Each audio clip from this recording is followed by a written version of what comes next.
Good to have all of you here this evening.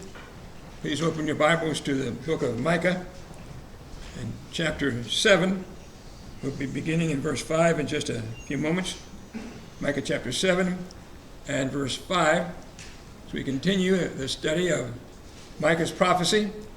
The emphasis, or the unusual aspect of the book that we've been emphasizing, is the fact that God at various times makes accusation against the people as in a court case, as though he's bringing testimony as a witness against them. First two chapters, he testifies against them about their sins and the punishment that will come as a result. Chapters 3 through 5, he talks specifically about the sins of the leaders. And the last two chapters that we're in, he's comparing his case against them to the case that they might have against him. And of course, they have no case. As chapter 6 began, he gave them the opportunity, if they could, to show anything that he'd done wrong, which he hadn't done anything. So the rest of chapter 6 and 7 then discusses the errors, although as we get to a little bit further in chapter 7, we'll see, as many times the prophets do, having spoken so much negative, so much error that's being rebuked, he turns to hope at the end of the letter, or the book. So let's look at the first 4 verses as he describes the people, the problems that God sees among the people. Those first 4 verses, tell me something you see where he describes something they do wrong. What's some problem in those first few verses?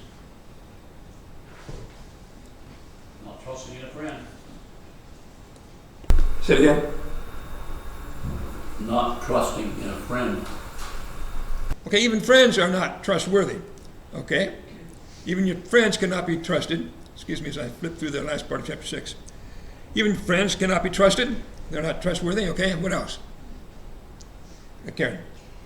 He said there aren't any faithful men or upright among them. Okay, so no one is faithful. No one is upright. The faithful, verse 2, the faithful man has perished. No one is upright. Okay, what else? Anything else? Frank. The judges and princes are always asking for a bribe. All right, so the people in authority misuse their authority for their own gain, bribes and gifts and so forth. Anything else that you see in those first 4 verses? Rick. It says the great man utters his evil desire, which tells me he believes more in himself than what he does of God. Okay, so those who think they're important or influential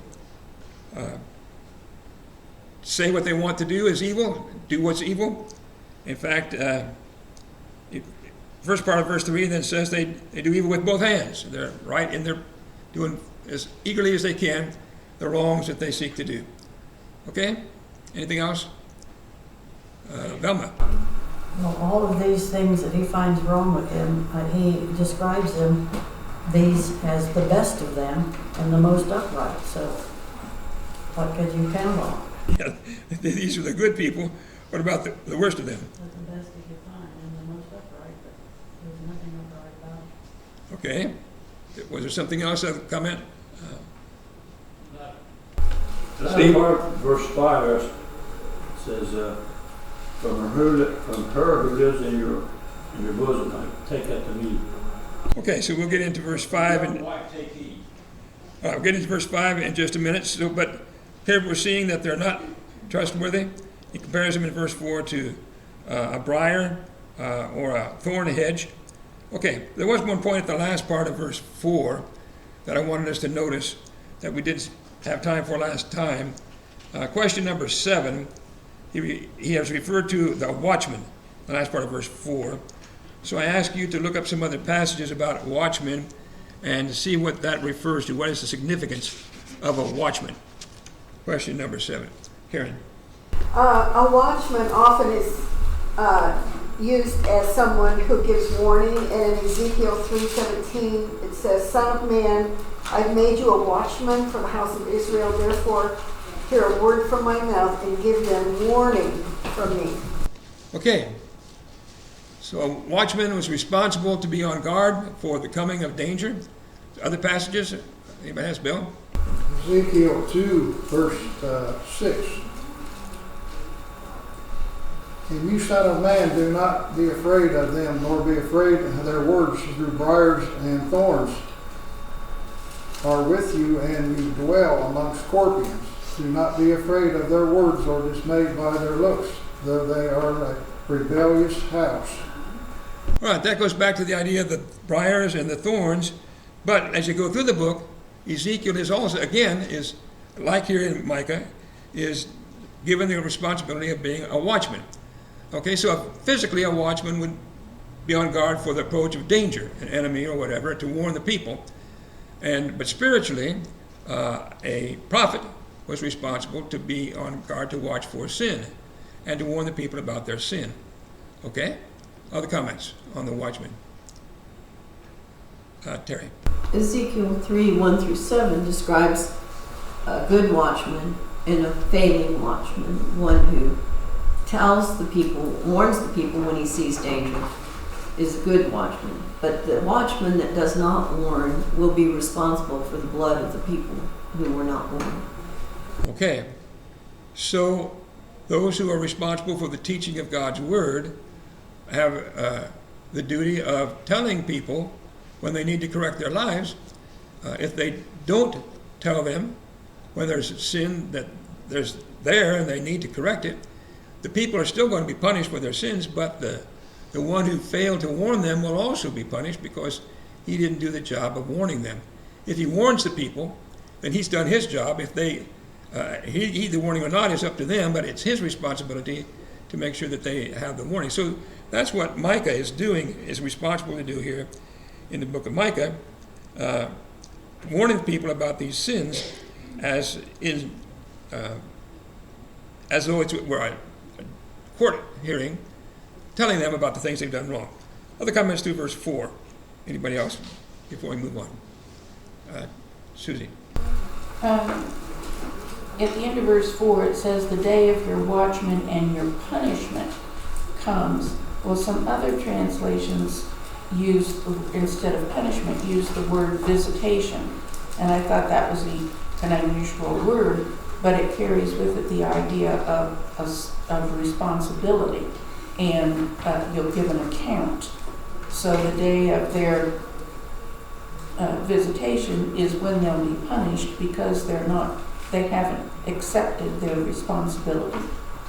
Okay, and they'll be then, in that sense, visited with a punishment. Okay? Other comments through verse 4. Frank.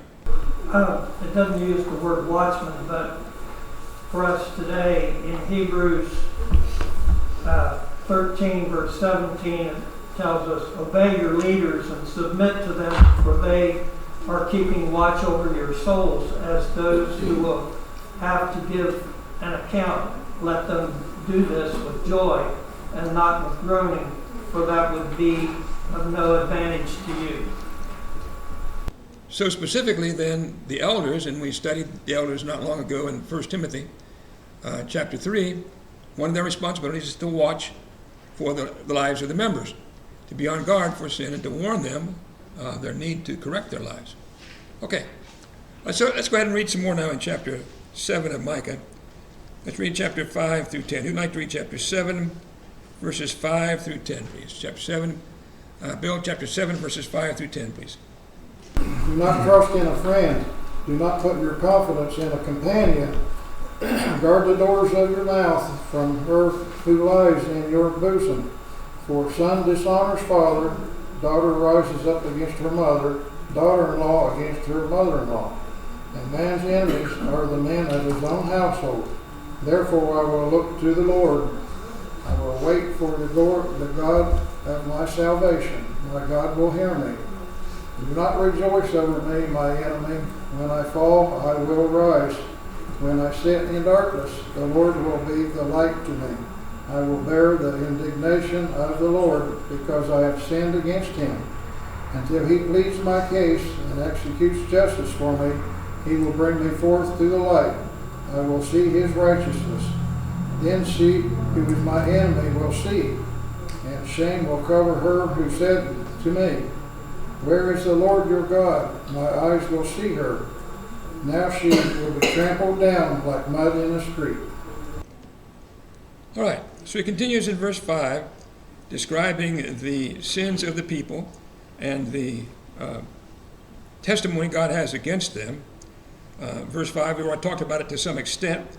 What is his accusation against them in verse 5? And this is question number 8 we're discussing. What's the accusation in verse 5? Bill. Not to trust a friend, but put your confidence in a companion, and guard the doors of your mouth. All right, so you can't even trust a friend.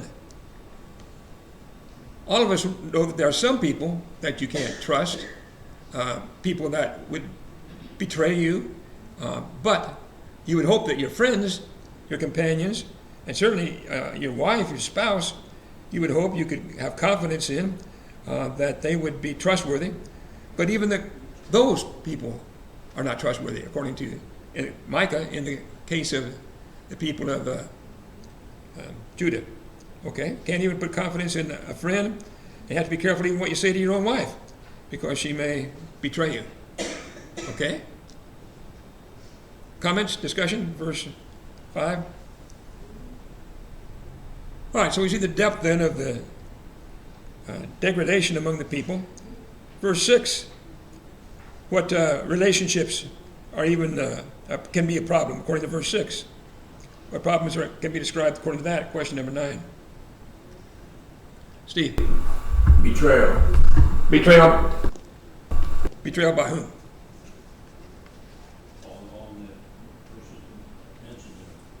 Because you have even family members. Again, not only do you have to be careful in verse 6 by what you're saying, but the reason is because even the closest family members may turn against you. Okay, son dishonoring a father, daughter against mother, daughter-in-law against mother-in-law. Man's enemies are people of his own household. Okay, so even those of your closest companions, people that you would think you should be able to have confidence in, who would be concerned about you and your well-being, you can't trust them.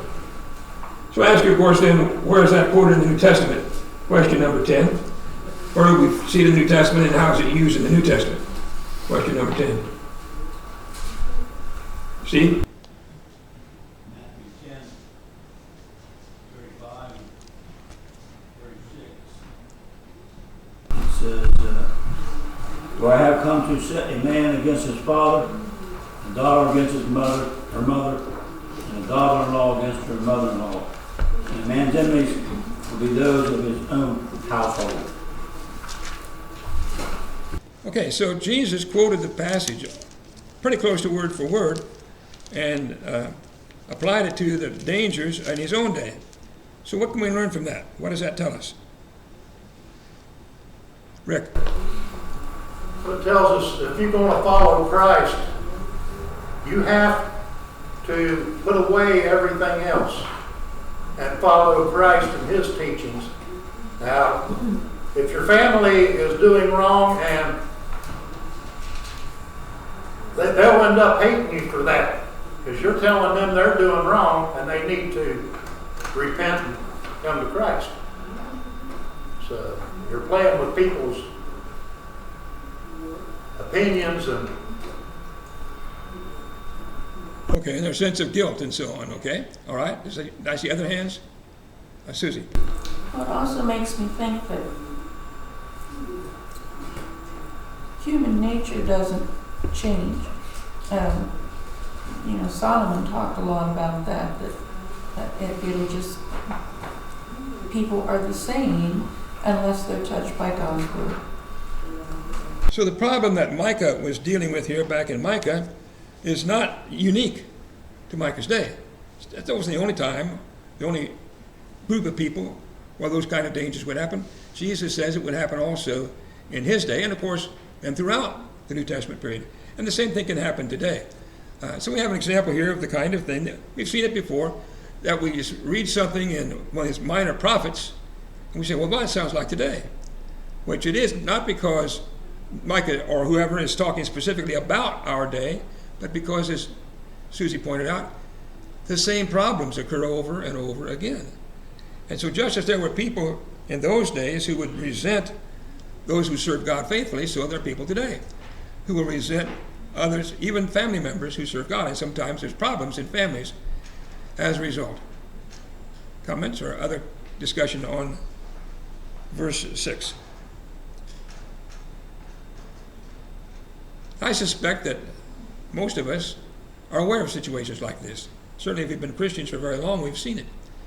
Where there's alienation within a family, between family members, because some are trying to serve God and others resent something about the service to God, and problems result.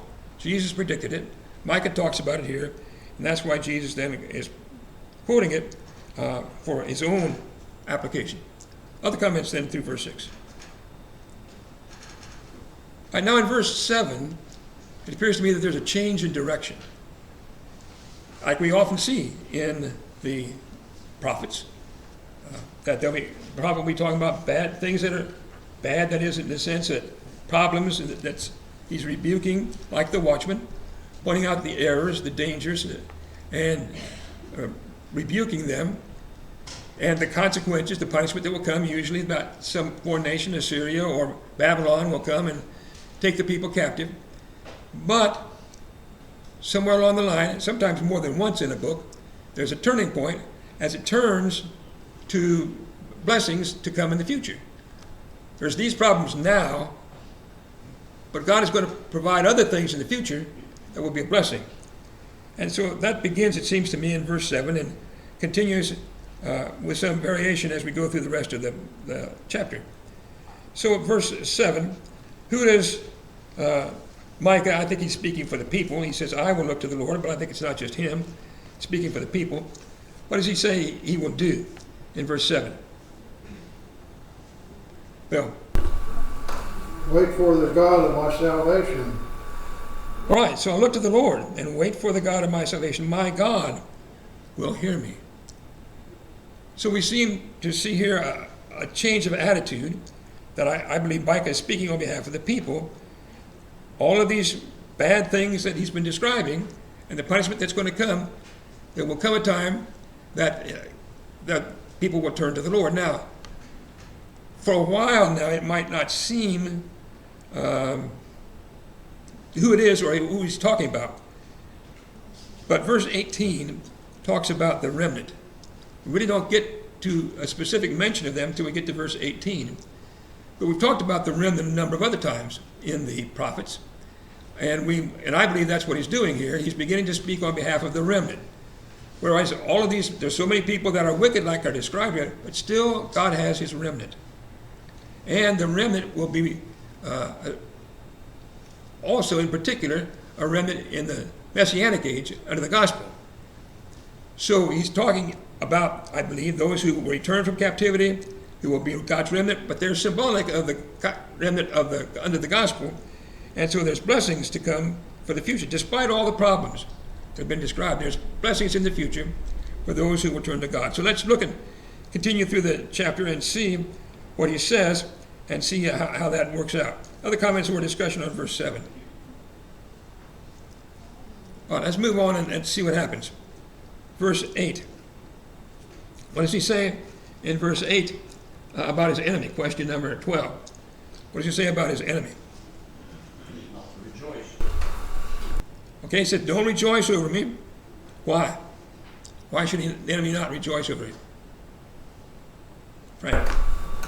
Even though he falls, or he's sitting in darkness of depression, he will rise. God will raise him up. God will raise up the remnant. Okay, so the idea I believe here is that this remnant is going to return. We're going to talk about God being their shepherd. God's going to take care of them. So the enemy will defeat them. He's going to acknowledge that. Babylon's going to come. Babylon's going to defeat them. That's going to happen. But it's not going to be a permanent fall. I'll fall, but I'll arise, he says. When I sit in darkness, the Lord will be a light to me. So yes, there's going to be a problem. there's going to be punishment. There's going to be captivity. But that's not the end of the story. Now, as you think about that, how is that different from some of the things we have read in the prophets about, say, the Assyrians or the Babylonians or some of the nations around Judah? What God promised or predicted, captivity or punishment on them, what would be the end result? How does that differ from what we have here? Susie? Theirs would be total destruction. All right. So whereas God predicted the Assyrians, the Babylonians, and many of the nations around Israel and Judah would fall, never to rise again, or eventually would fall, never to rise again, and we don't hear those nations today, as we don't hear of people who are Assyrians or who are Babylonians. We don't hear about Moabites or Ammonites today. Those nations fell, like God said they would, and were not restored. But with regard to Israel and Judah, he says, when I fall, I will arise. There's going to be hope for them in the future. There's going to be a restoration physically from captivity, but then especially in the long run, spiritually, through the gospel. Okay, so don't rejoice. The enemy is going to get it worse than the one when they punished Judah. Okay? Other comments on verse 8? Anybody? All right, verse 9, and then, what does he say will happen first? What does he know is going to have to happen? Verse 9, question number 13. What does he know is going to have to happen yet? Bill? He'll bear the indignation of the Lord. All right, so they're going to have to be punished. Okay, so I'm going to have to be punished. Why? Why does he have to be punished? Because he sinned. Because I've sinned against him. Until he pleads my case and executes justice for me, he will bring me forth to the light. I will see his righteousness. Okay, so you see, it's not permanent. Yes, there's going to be punishment. Yes, there's going to be indignation. But eventually, instead of accusing, as in the courtroom, bringing a case against them, God's going to plead on their behalf. He's going to become, might say, the counsel for the defense and plead their case and execute justice for them, that they come to the light and see righteousness. All right, so there's going to be a change. It's not going to be a permanent downfall of the nation. Okay? Comments, verse 9? Okay, verse 10 then. What will happen to the enemies? Then a question, or rather verse number 10. What will this do with the enemies? Karen? They will be ashamed. Okay, they'll be ashamed. Shame will cover her because they said something about God. What did they say in verse 10 that was critical? What did they say? Where is the Lord your God? Where is the Lord your God? What do you suppose is the implication of that?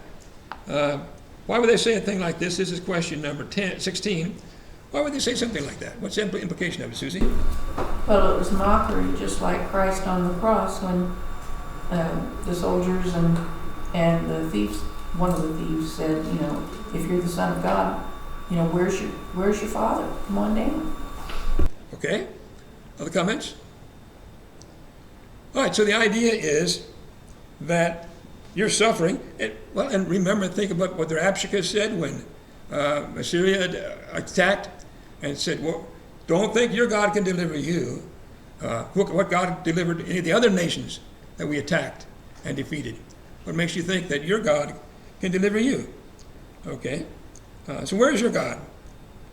That's what they said, but in the end, the enemy is going to be the ones to be ashamed, because he says, my eyes will see her, she will be trampled down like mud in the streets.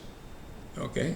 They may not see God at the beginning, but God will be there before it's over. Other comments through verse 10.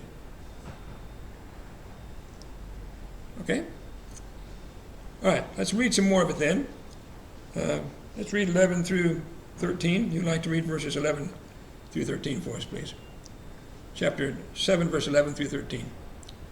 Steve, please. In the day when your walls are to be built, in that day the decree shall go far and wide. In that day they shall come to you, from Assyria and the fortified cities, from the fortress to the river, from the sea to sea, and mountain to mountain. Yet the land shall be desolate because of those who dwell in it, and for the fruit of their deeds. All right? So now, again, remember the walls? What's going to happen to the cities when the Assyrians and the Babylonians attack? What's going to happen to the walls? They're going to fall down, aren't they? They're going to be destroyed, they're going to be knocked down. The wall of Jerusalem was destroyed and so on. But in the day is coming when the walls will be built.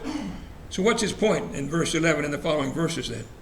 In contrast to the punishment that he's been describing will happen, what's going to happen in the future? Come on. All these cities will all be built back up and their country will grow. They'll have more land and they'll have everything they need and they'll be fully blessed now. And the punishment has been removed from them. Okay. So, your walls will be built. The decree shall go far and wide, he said. And people will come to you. Verse 12. From where? People are going to come from where? Verse 12. Rick? From Assyria and the fortified cities. From Assyria, fortified cities, from the fortress to the river, from sea to sea, and mountain to mountain. So what's the idea? Susie? Everywhere. Everywhere. But what's the reference? What's the meaning of it? What's the fulfillment? Versus question number 18. People coming from these places, how is this fulfilled? What's the significance of it? Terry? In Acts, when all nations shall flow into it, and they come to Jerusalem, and the church is begun. Okay. Now we have it, in one sense, in the restoration from Babylonian captivity. People came from various different places. The Jews returned to their land. They were allowed to return. But again, more especially, I think, as Terry said, we're talking now about the gospel, of the preaching of the gospel, and beginning in Acts chapter 2, people from all nations, even from the lands that had opposed Israel, Assyria, and places like that where they had been enemies. Even enemies would be converted. Remember, Assyria is sometimes a symbol of the enemies of God's people. Not always literal, but a symbol for the enemies. But when the time comes that the walls are rebuilt, and again, that's symbolic too, you see, then in the gospel, the decree goes out, people will come from far and wide and come to you, become part of the people of Israel and receive the same blessings that the people will who have returned to the Lord. Okay? That's why it seems to me like what he's talking about here is the remnant. First, the physical remnant coming back from Babylon, but then specifically the remnant under the gospel, the saved people who are really not referred to as the remnant until we get to verse 18. Okay, other comments on verse 12. All right, but verse 13, what has to happen first? Before all those good things happen, before those blessings, what has to happen first? Verse 13. Desolation of the land. All right, the land has to be desolate, okay, referring to the captivity. So Micah speaks on behalf of the people. Yes, you're going to have to be punished. You've done wrong. You were guilty. Verse 9, you sinned against the Lord. You've got to bear the indignation. Now verse 13, the land's going to be desolate because of the fruit of their deeds, because of those who dwell in the land, what they did. There's going to be punishment. It has to come, but there will be a restoration. There will be a blessing in which people from other lands will come to you, because the city is being rebuilt spiritually, the walls and the gospel as it goes forth. Okay? Comments to verse 13. Okay, moving fairly quickly now. If you have any questions, comments, be sure to slow us down. All right, let's read some more of it then. Let's go at least 14 and 15. Let's go that far. 14 and 15. I'd like to read 14 and 15 for us, please. Chapter 7, verse 14 and 15. Frank, please. Shepherd your people with your staff, the flock of your inheritance, who dwell alone in a forest. in the midst of a garden land. Let them graze in Bashan and Gilead, as in the days of old, as in the days when you came out of the land of Egypt. I will show them marvelous things. All right. So what illustration does he use now, beginning in verse 14, to describe the treatment of the people? What will God do for them? Verse 14. Shepherd. Be a shepherd. That's why I ask you to give some other passages which God acts as a shepherd, question 21. What are some other shepherd passages that illustrate God's relationship to the people? Karen? John 10:11, Jesus said, I'm the good shepherd. He is our protector. All right, so Jesus is the good shepherd, John chapter 10. Others? Terry? Psalms 23. And certainly Psalm 23, the Lord is my shepherd, I shall not want. Okay? And there's lots of others. This is a very common illustration used in Scripture repeatedly to refer to God as our shepherd, or Jesus as our shepherd. 1 Peter chapter 5 then uses that as an illustration that Jesus is the great shepherd over the local elders, the shepherds in the local congregation. However, first of all, before we go further with that, let's go back to question number 20. Carmel, Bashan, Gilead, what was the significance of them? He said, shepherd the people in the midst of Carmel, and Frank's translation read something different. In the midst of what was it? In your translation, verse 14, Frank? Garden, yes. Garden land, and then Bashan and Gilead. So what's the significance of Carmel or the garden land and Bashan and Gilead and so on?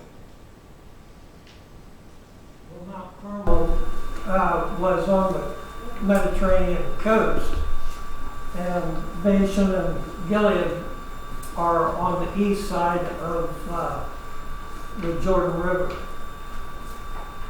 Okay, so that's correct. That's where they're located. But what were they like? What kind of places would these be, Susie? Fruitful. Fruitful, yes. Good pasture land, good for growing grass and so on for sheep. Good places to raise sheep.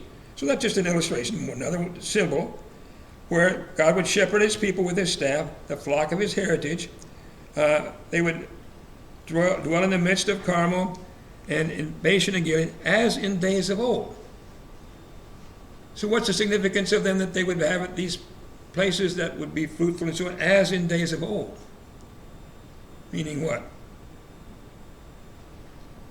When God first brought them into the land and they had all of these wonderful blessings. Right, as you see, going further into verse 15. As in the days when you came out of the land of Egypt.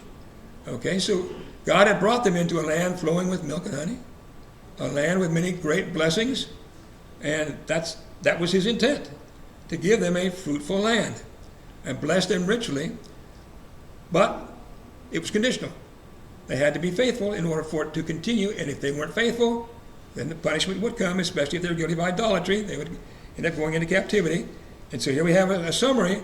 Micah is looking at it from Micah's time now. God did what he said he would do. He brought you into the land. He gave you those blessings, but you didn't obey. And so you will go into captivity, but there will also be a return in which God will bless you again, as in the days of old. Okay? When you came out of Egypt. Other comments through 14, 15. And again, he talks about God's miracles, the wonders.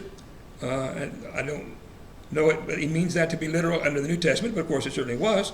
Again, there were miracles in the New Testament, as when God brought them out of the land of Egypt. Other comments through verse 15. Okay, how much longer are you going to let me go here, Ralph? All right, okay. Well, let's read a couple more verses. Who'd like to read 16 and 17? Who'd like to read 16? Neil, 16 and 17, please. The nations will see and be ashamed of all their might. They will put their hands on their mouth, their ears will be deaf. They will lick the dust like the serpent, like reptiles on the earth. They will come trembling out of the fortresses to the Lord our God. They will come in dread, and they will be afraid before you. All right? So here's God's blessings upon his people. The people are going to be blessed. He's going to care for his people, have compassion on them, and care for them. Well, now what about the nations? Now remember, the nations refers to who? Who are the nations? Gentiles. The word Gentiles means nations.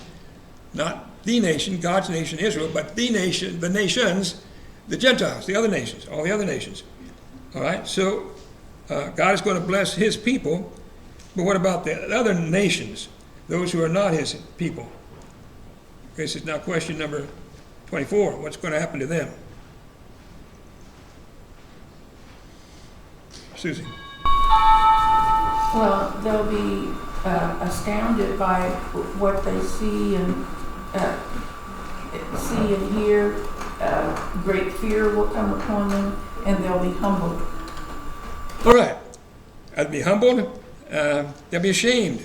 Verse 16 says, ashamed of their might. They thought they were powerful. These nations, Assyria, Babylon, they've destroyed these other nations. They've destroyed Israel and took Judah captive. They thought they were great.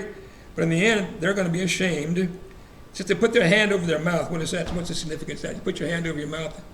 What's the significance of that in this context? Symbol of shame. Shame? Okay, I think also speechless. Oh, Terry? I was going to say the end of their boasting. Okay, yeah, nothing more to brag about. Nothing more to carry on about, because they now have seen what is really great. They thought they were great, but now God is going to undo all the punishment that they did, and even more so, he's going to give blessings to his people, that they can have forgiveness. And the people, then, the enemies, he compares them to like snakes crawling from the earth and from the holes in the ground. Obviously, again, symbolism, but they will fear, he says, because of you. So they are the ones now who are defeated. They are the ones who are suffering, even though they cause great suffering to the people of God. All right, questions or comments to verse 17, anybody?